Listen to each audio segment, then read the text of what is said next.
amados, podem tomar as suas Bíblias para o livro de Gálatas,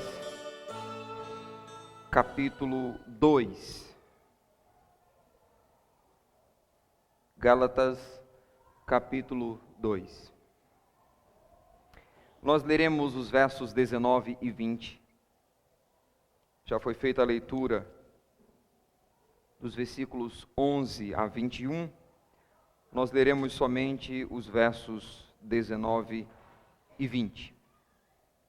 A palavra do Senhor nos diz assim: porque eu, mediante a própria lei, morri para a lei, a fim de viver para Deus.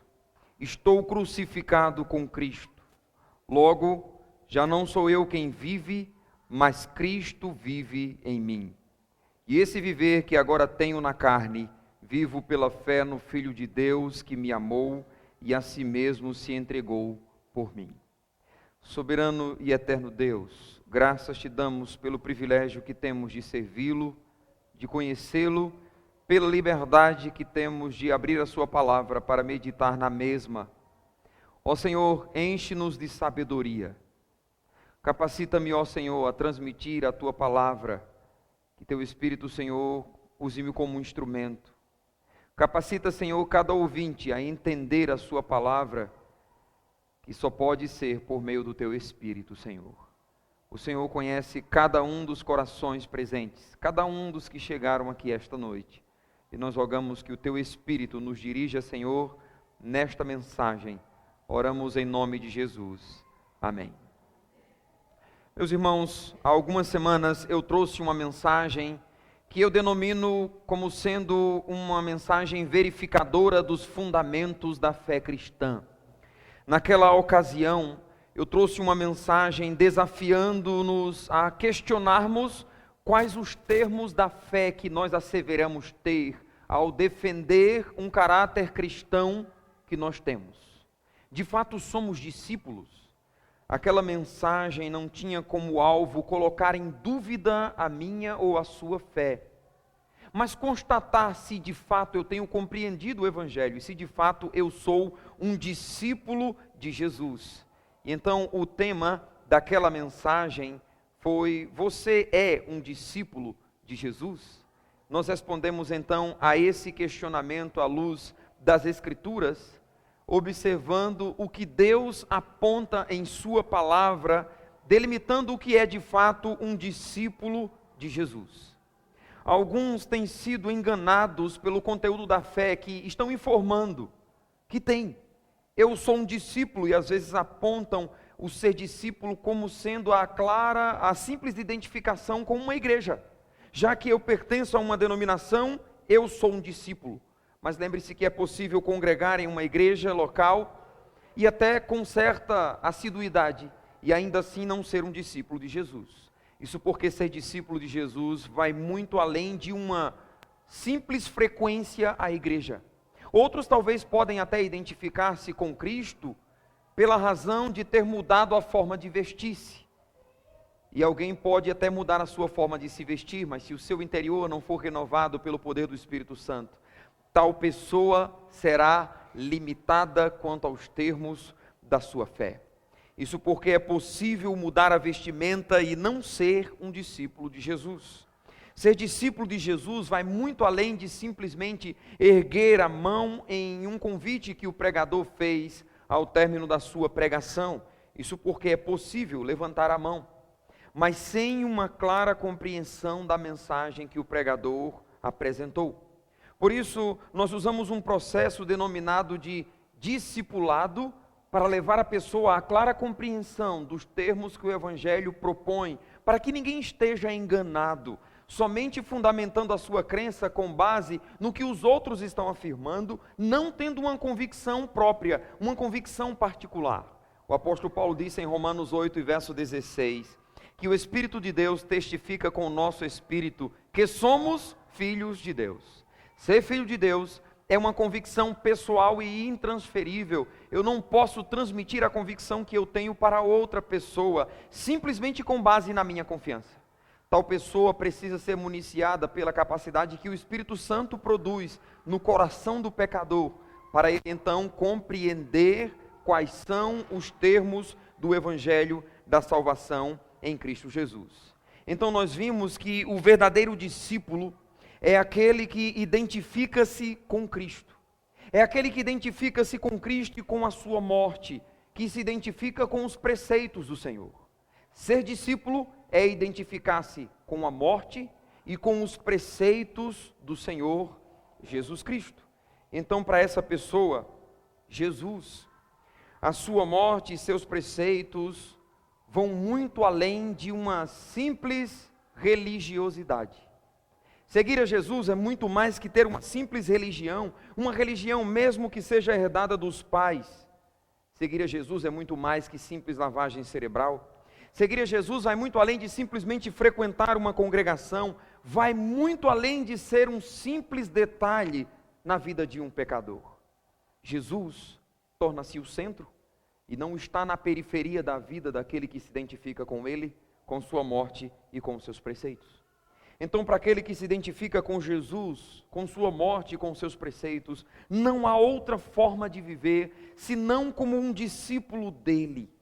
Tal pessoa, então, recebe uma nova vida. Paulo diz em 2 Coríntios 5:17, que se alguém está em Cristo, é uma nova criatura.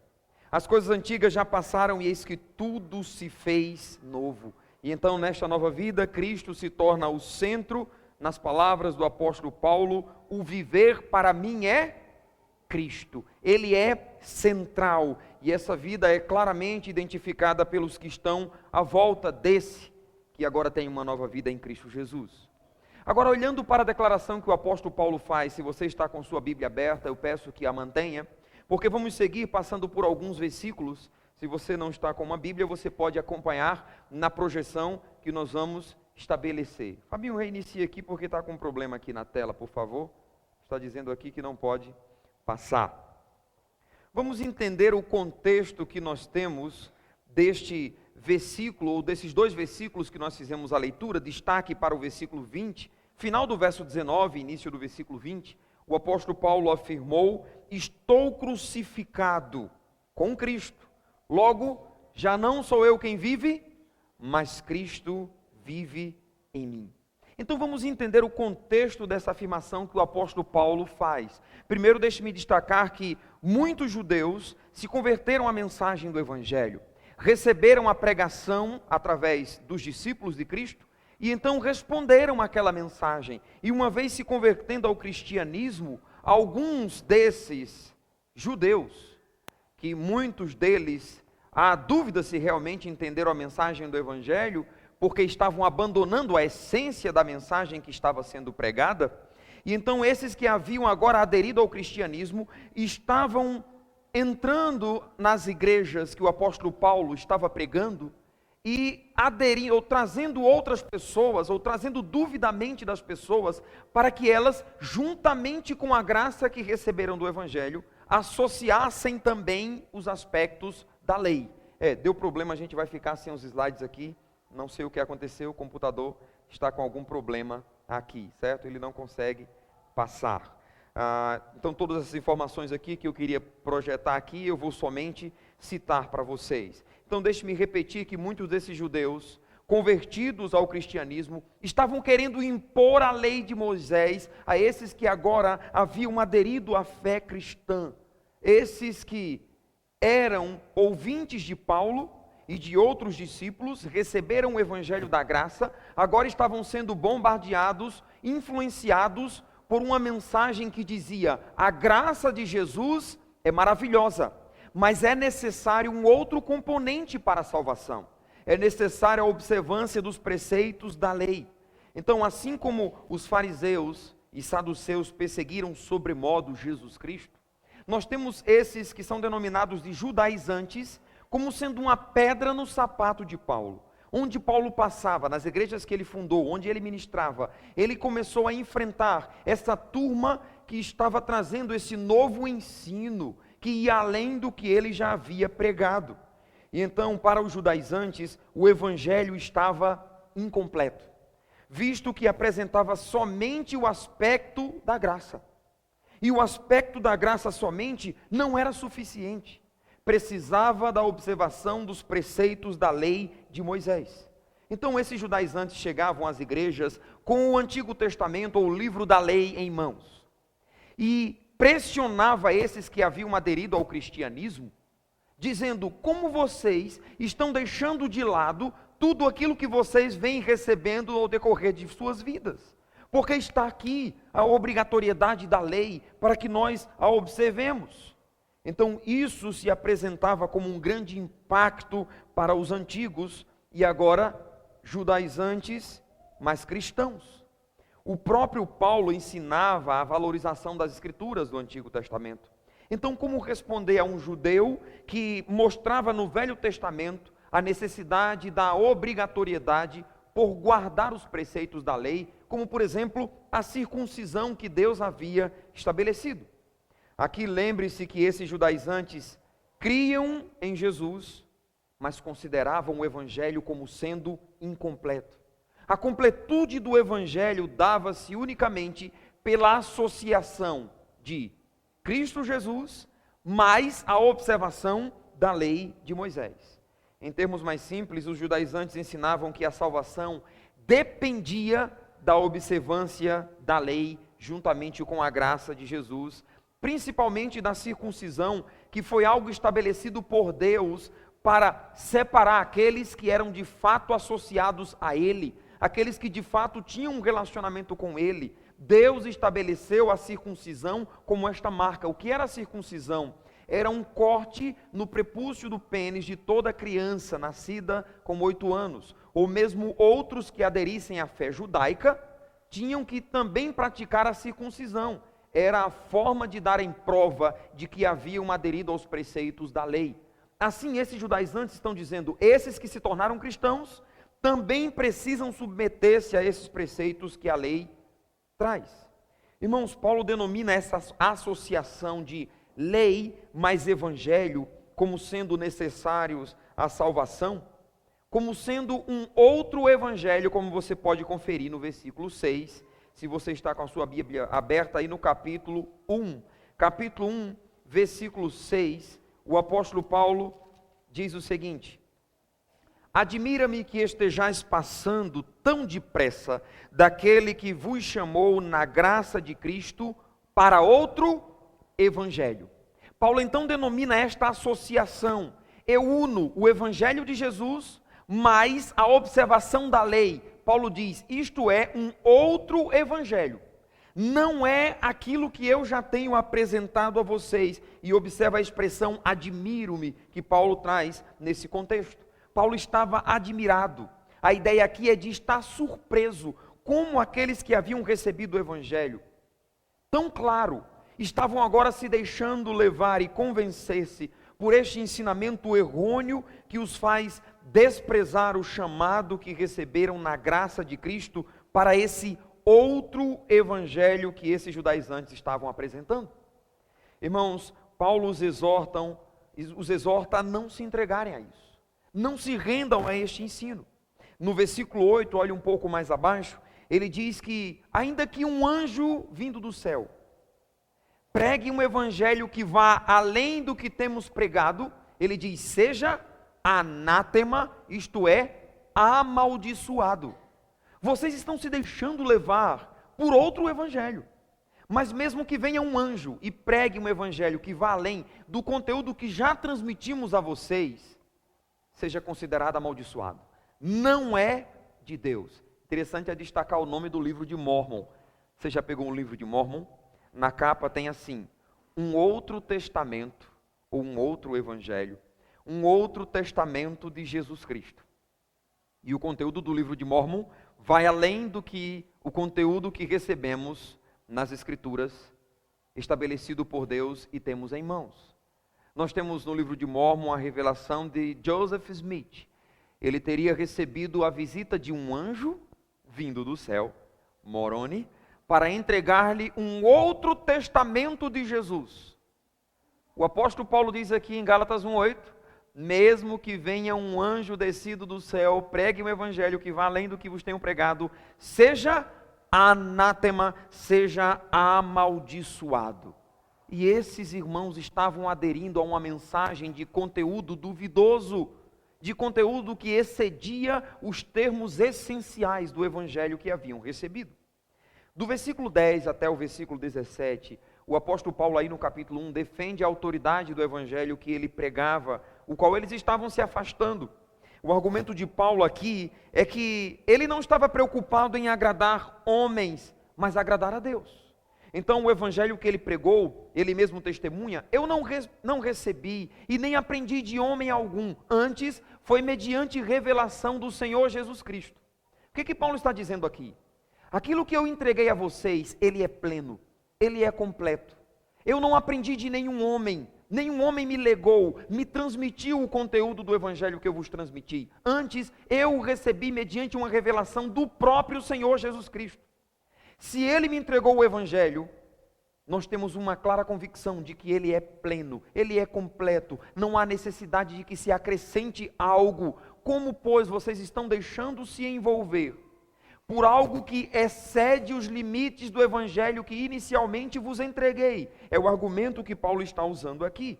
Paulo está então dizendo que o evangelho que ele recebe, ele anuncia, e esse evangelho que ele anunciou não possui essa associação de Cristo mais a observação da lei, ou da lei mais a graça, como sendo essencial à salvação, como estavam afirmando aqueles judaizantes.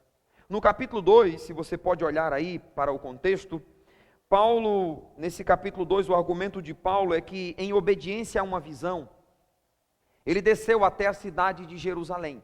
O Senhor o convocou para ir até a cidade de Jerusalém, onde ficava a sede da primeira igreja, de onde aqueles discípulos foram dispersos após a perseguição advinda depois da morte de Estevão, mas permaneceram em Jerusalém todos os apóstolos, era a base da igreja.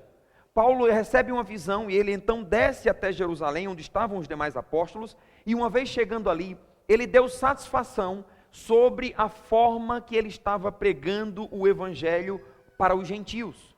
E Paulo diz que explicou para aqueles irmãos, para os demais apóstolos, como o evangelho que ele estava pregando estava alcançando diversos gentios. Paulo diz que quando foi até Jerusalém, ele levou um gentio, ou seja, um não-judeu, chamado Tito. E uma vez chegando para dar um relatório àqueles apóstolos, Tito estando com ele, os apóstolos não exigiram que Tito praticasse a circuncisão. Não houve uma obrigatoriedade para que Tito, que não era judeu, praticasse a circuncisão. Agora olhe comigo aí na sua Bíblia, o que afirma no versículo 4, se você tem sua Bíblia. Deu certo aí, Fabinho? Pronto. No versículo 4 do capítulo 2, dá uma olhada no que Paulo afirma desses que estavam presentes por ocasião do seu relatório em Jerusalém. E isto por causa dos falsos irmãos, que se entremeteram com o fim de espreitar a nossa liberdade que temos em Cristo Jesus, e reduzir-nos à escravidão, aos quais nem ainda por uma hora nos submetemos, para que a verdade do evangelho permanecesse entre vós. Fabinho colocou aí, capítulo 2 e verso 7. Só para vocês terem uma ideia, no argumento de Paulo, está aí, ó. E isto por causa dos falsos irmãos que se entremeteram.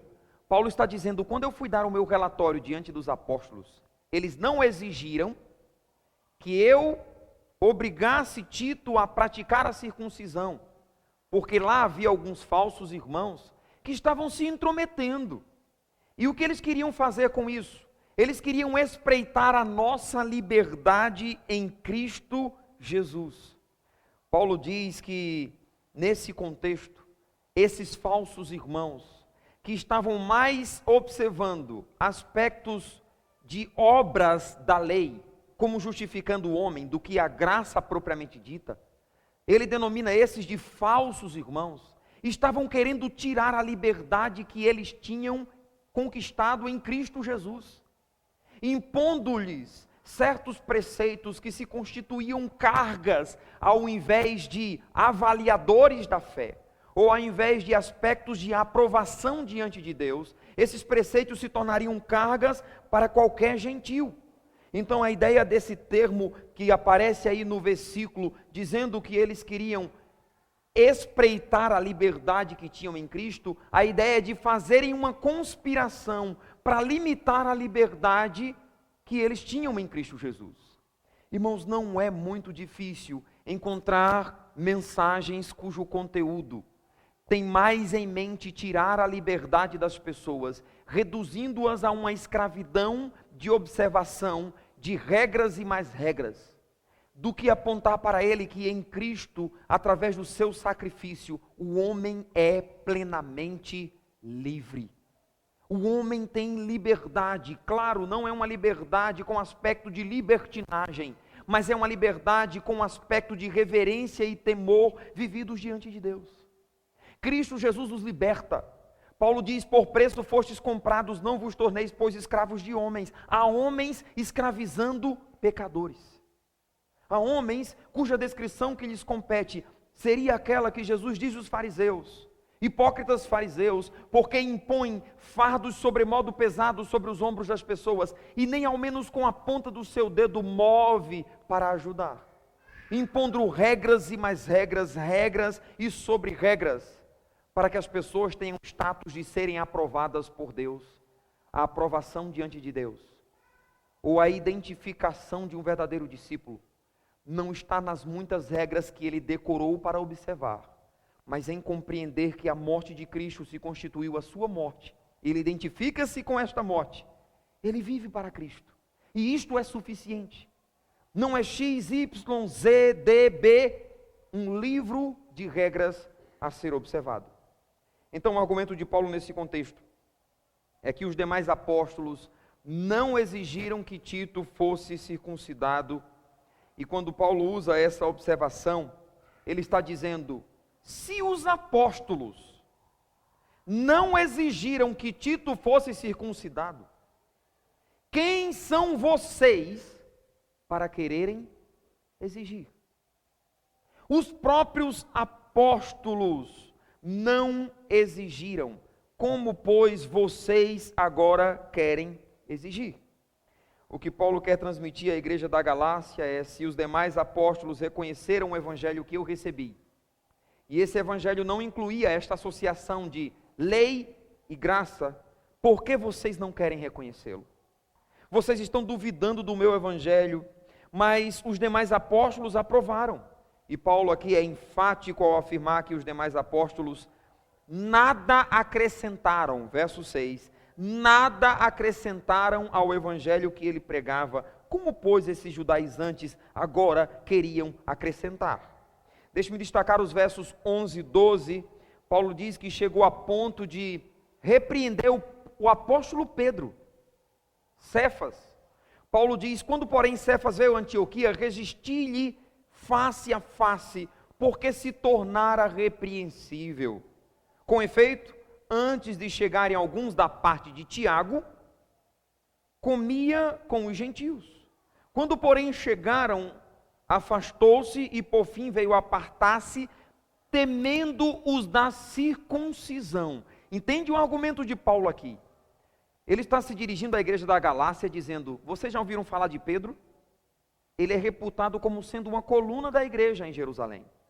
Pois eu repreendi ele, porque ele estava com esse aspecto de conveniência. Quando ele veio a Antioquia, eu o resisti, porque ele se tornou repreensível. Porque quando chegaram alguns da parte de Tiago, ele estava comendo com os gentios, pessoas que não eram circuncidadas. Mas ao verem chegando esses da parte de Tiago, que eram circuncidados, o que ele fez? Ele se afastou. Ele deixou de lado a comunhão e a presença dos irmãos. Paulo então questiona, dizendo: meu amigo, que conversa é essa? Como sendo tu judeu, queres agora exigir que os gentios vivam da forma como nós vivemos? A nós sim compete a observação da lei, nos aspectos que os antigos observavam, mas por que impor sobre os gentios tamanha carga que nem os nossos pais conseguiram observar, nem os pais e nem nós mesmos? Então Paulo repreende por isso, porque o homem não é justificado pelas obras da lei. Olhe para o verso 16, ele afirma isso: antes é mediante a fé em Jesus Cristo, porque por obras da lei ninguém seria justificado. Aí olhe comigo para a afirmação que ele faz no verso 19.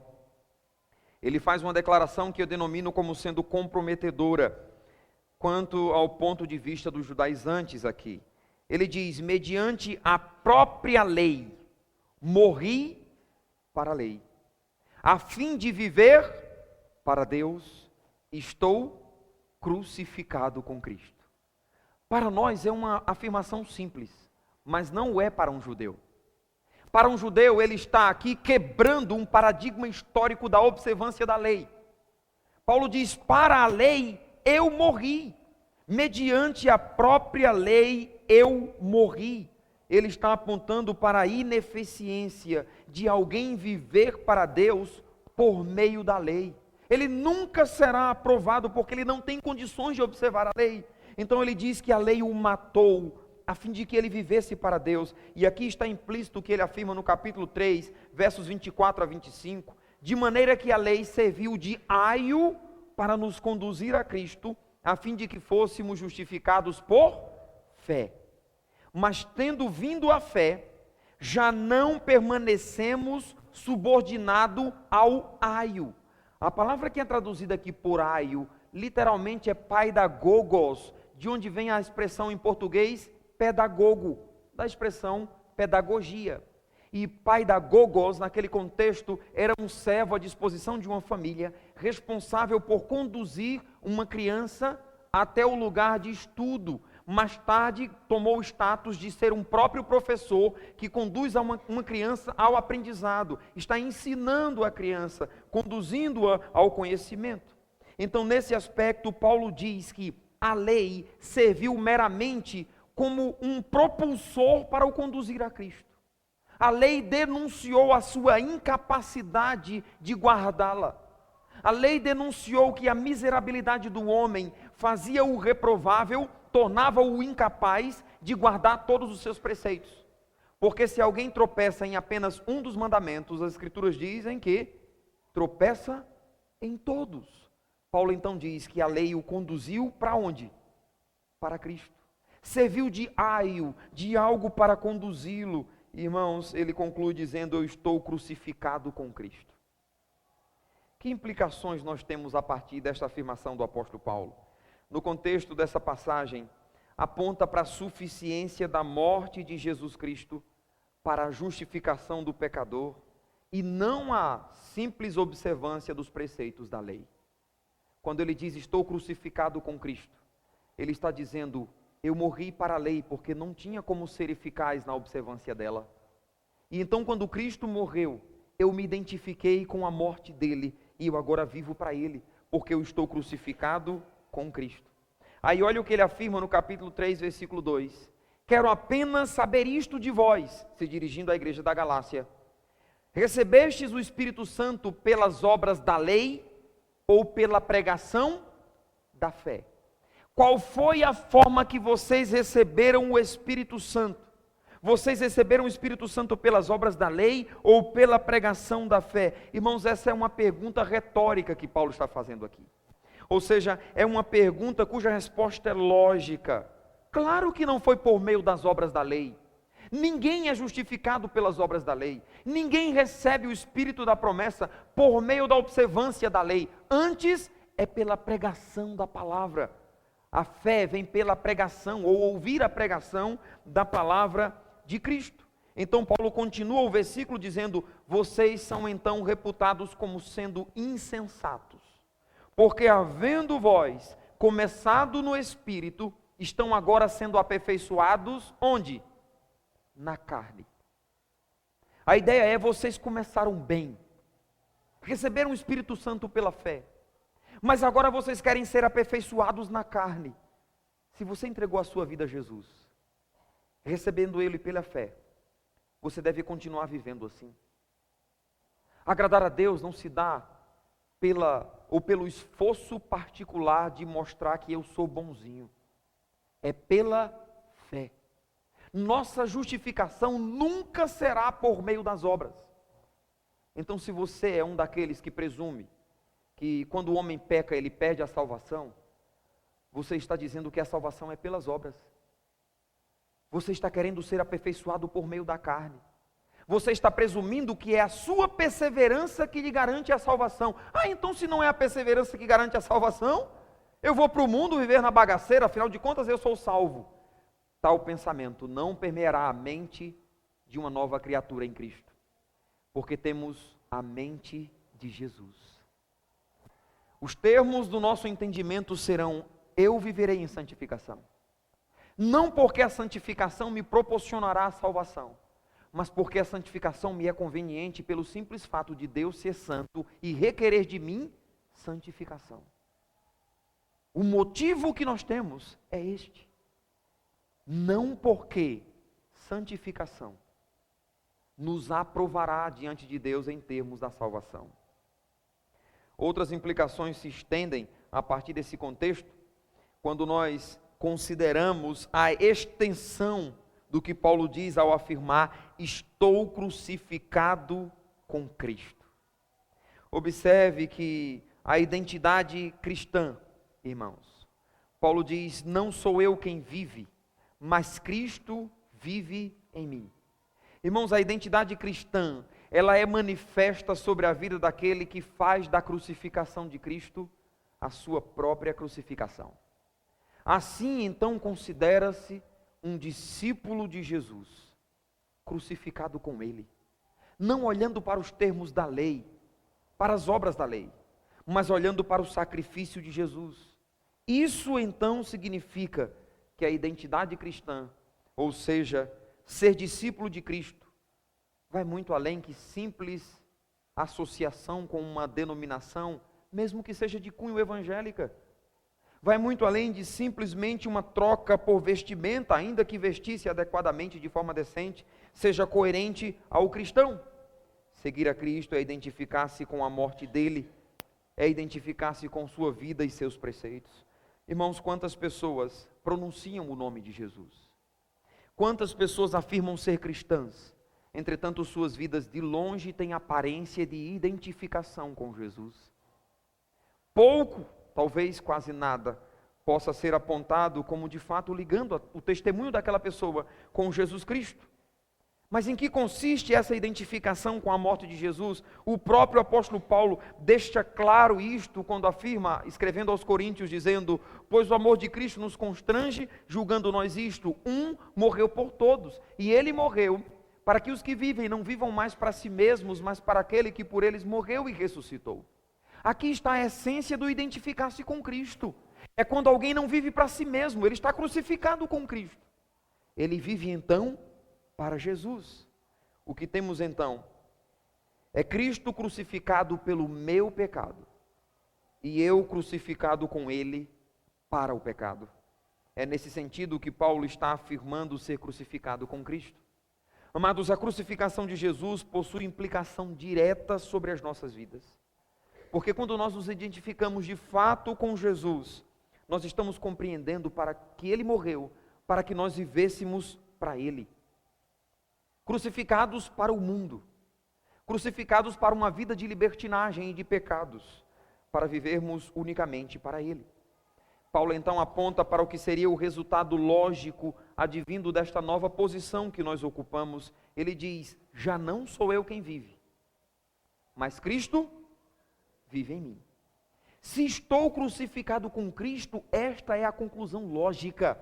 Eu não vivo mais, Cristo vive em mim. Eu sou uma nova criatura. Eu não ando mais nos termos que eu andava antes. Houve um mudar de rota, um mudar de rumo no meu caminhar. Não foi um giro de 360 graus. Porque então eu volto para a mesma direção. Mas houve um direcionar diferente de 180 graus. Eu tenho um novo viver. Se você está aqui e você ainda não teve esta mudança direta em sua vida, uma alteração no rumo ou no curso da sua vida, a partir da compreensão da morte de Jesus sendo aplicada à sua vida, você ainda não se converteu. Você ainda não está crucificado com Jesus. Quando Paulo diz que ele não vive mais, ele está então apontando para a consequência do identificar-se com a crucificação de Jesus.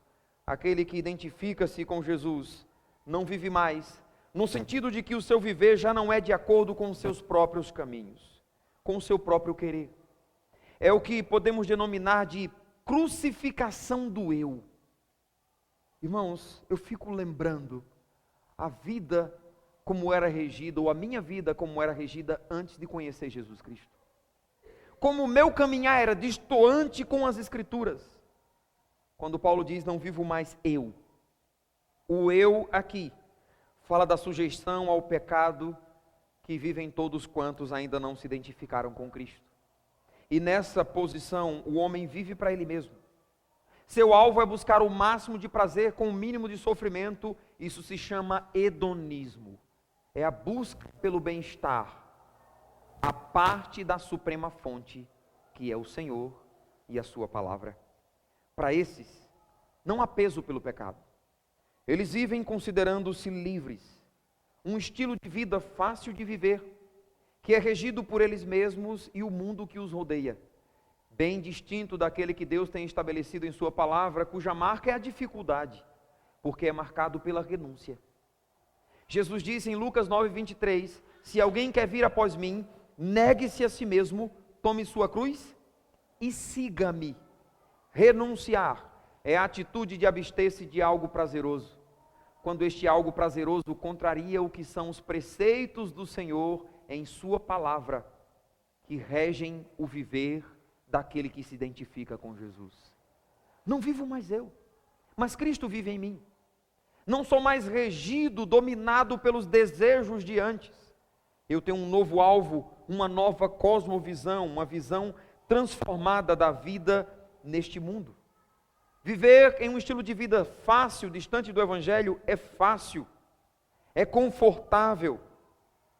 É confortável porque não há qualquer exigência quanto a um procedimento correto da parte deste. Ele mesmo estabelece os seus caminhos segundo a sua própria inclinação. Então essa facilidade advém de um caminho dirigido pelo próprio indivíduo. E ele vai dirigir os seus caminhos com base naquilo que lhe é conveniente, o que me dá satisfação. Eu vivo como eu quero, eu faço como eu quero, o que eu considero melhor. Então é fácil permanecer em uma posição em que me sinto confortável. Se eu estou fazendo algo que me dá prazer, então eu estou vivendo bem. O importante é ser feliz. Por isso o eu aponta para um estilo de vida fácil de viver. É prazeroso encher a cara para muitos. É prazeroso curtir o micareta. É prazeroso curtir a prostituição, sexo sem compromisso. Todas essas coisas se constituem prazer. É agradável a carne dos homens, do homem. É agradável aos seus olhos. É prazeroso, em outros termos, dançar conforme a música. Ter ou optar por esse estilo de vida é conveniente para o homem. E é esse estilo de vida que eles querem, porque eles não se identificam com Jesus. E aqueles que se identificam são taxados como retrógrados, quadrados, que estão perdendo de desfrutar o melhor dessa vida. Mas também, irmãos, consideremos que, por outro lado, apesar desses desfrutarem de tudo aquilo que lhes proporciona prazer, farras, bebidas, prostituição, suas vidas possuem aspectos de incompletude. Falta-lhes alguma coisa. Essas coisas jamais conseguem preencher o vazio de seus corações, porque carregam em si um vazio que é do tamanho de Deus e somente Deus pode preencher. Então esse algo não será preenchido por bebida, não será preenchido por amigos, não será preenchido por festa, não será preenchido por um namorado, não será preenchido por um cônjuge. É preenchido somente por Jesus Cristo. Falta-lhes a presença do Senhor. Paulo diz que sua vida já não é regida pelo eu. Isto porque ele está crucificado com Cristo Jesus.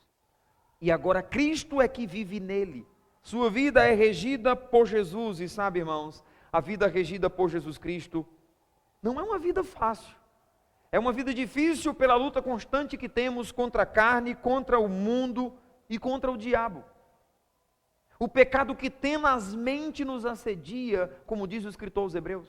O mundo e suas terríveis propostas, Satanás e seus dardos inflamados, suas setas malignas, tendo em vista afastar-nos da presença da comunhão com Deus. Não é uma vida fácil.